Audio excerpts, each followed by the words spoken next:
Shesterkin does it again as the Rangers defeat the New Jersey Devils by a score of 3-1.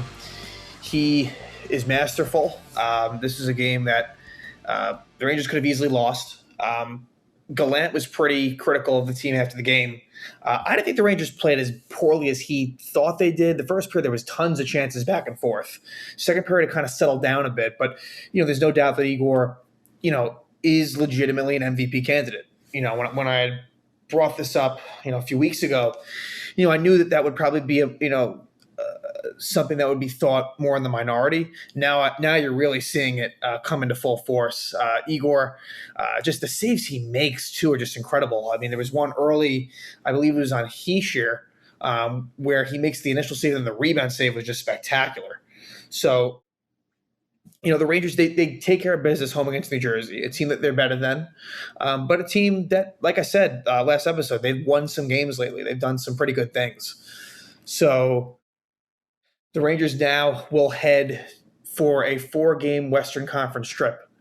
So that'll be very interesting to see how they do in those 4 games. But really, in this one, they got some contributions from some depth players. Kevin Rooney, who I'd said got hurt last game, he was placed on IR. So he's week to week. We probably won't see him too soon. And Greg McKegg, who kind of filled in for Rooney in that Blue game, he was out. Apparently he was sick. So that brings in Morgan Barron and Johnny Brodzinski. And I thought Brodzinski really played very well. He had played, I think, 5 previous games with the Rangers this year. We saw him a little bit last season. I think he even scored a goal or two. And he had recently been given a 2-year contract extension by the Rangers. He's the captain at Hartford. So, a well-earned, he's a bit of a jerk. It's kind of like an Anthony Greco situation. I think Brodzinski's viewed in a higher way than Greco, but we saw Greco have that really good game at San Jose. Never saw him again. Brodzinski, I think he probably opened some eyes with this, and I think he deserves some more playing time.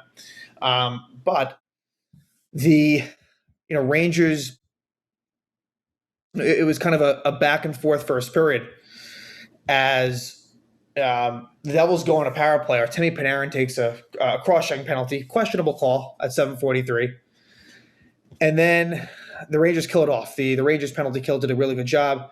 And then the Rangers score. And it's, of course, the Zibanejad line. It's Mika Zibanejad scoring the goal, his 21st of the season from Trouba and Kreider. So that gives the Rangers a 1-0 lead. But soon thereafter, Nico Hischier ties it up. Hischier, with a really nice move, gets by Ryan Lindgren, gets by Zibanejad. He's in all alone, and he beats Shesterkin. And that ties it up at 1. Ryan Reeves would take a penalty with 5 minutes left in the first. He's got to stop doing that. I think Reeves' game has been subpar. But the Rangers kill that off. And then Barclay Goodrow fights PK Subban. And you had a good feeling that Subban was going to have to drop the gloves after the Reeves incident in preseason, the Sammy Blais torn ACL last time they played. So you knew Subban was going to have to answer. He did. He's just so annoying, Subban, honestly. Like, he's hard to watch. And I'm glad that he's on the Devils, not the Rangers. So it's 1-1 going into the second. In the second period, things settle down. A lot more defense, not as many scoring chances. Mason Gertson, he was actually with the Rangers as recently as this preseason.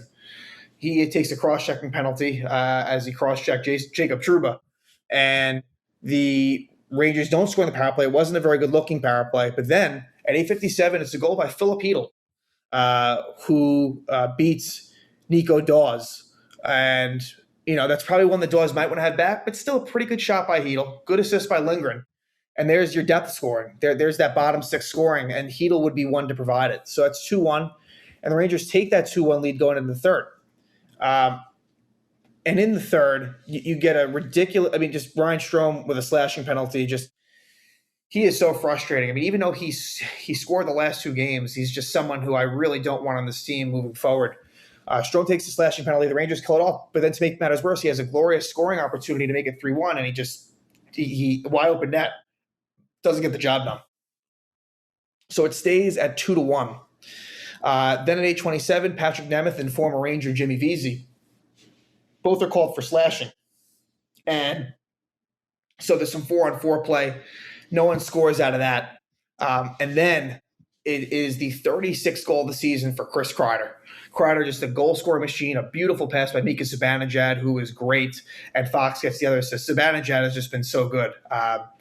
He has been, I would say, their best player ever since he struggled. Once he turned it on, I'd say he's been the most consistent and best player, besides Shesterkin. So that makes it 3-1. Then Goodrow draws a roughing penalty. Rangers don't score. PK Subban trips Panarin, kind of poetic justice towards the end. Rangers don't score on that power play, but they do win the game 3-1 against the rival Devils. The Rangers' good home play continues. And this is going to be a very interesting sort of race between them and Pittsburgh. That's really what you're looking at right now, as the Rangers are 2 points behind Pittsburgh with 2 games in hand. So it's neck and neck. It really is. The Rangers are 6 points behind Carolina, flat. The only way that gets interesting is the Rangers somehow head-to-head get the job done against them. And I wouldn't think that'll happen. So nothing changes there. It's a matter of who has home ice, Rangers or Pittsburgh. So now the Rangers go to Winnipeg, a team that's, on the outside looking in. I don't think they're going to make the playoffs. And then they play Minnesota, who beat the Rangers on Henrik Lundqvist night at the Garden. And Minnesota is struggling recently. Then they play the St. Louis Blues, who, of course, they just beat last game. And then they play a Dallas Star team that's pretty hot. So won't be easy. 4 straight on the road against the Western Conference, who the Rangers have struggled against. Even though the East is viewed as a better conference, certainly 1 through 8, the Western Conference has given the Rangers some troubles. So these will be some good tests. We'll see how they do. I'm sure Georgiev will be mixed in there, but still the Rangers get it done with a nice 3-1 victory. You're getting a lot of contributions from that Mika Zibanejad line. I thought Alexis Lafreniere, even though he didn't get on the score sheet, he played a really nice game. So we'll see what happens. But I think Patrick Nemeth, since he's come back, has been pretty solid.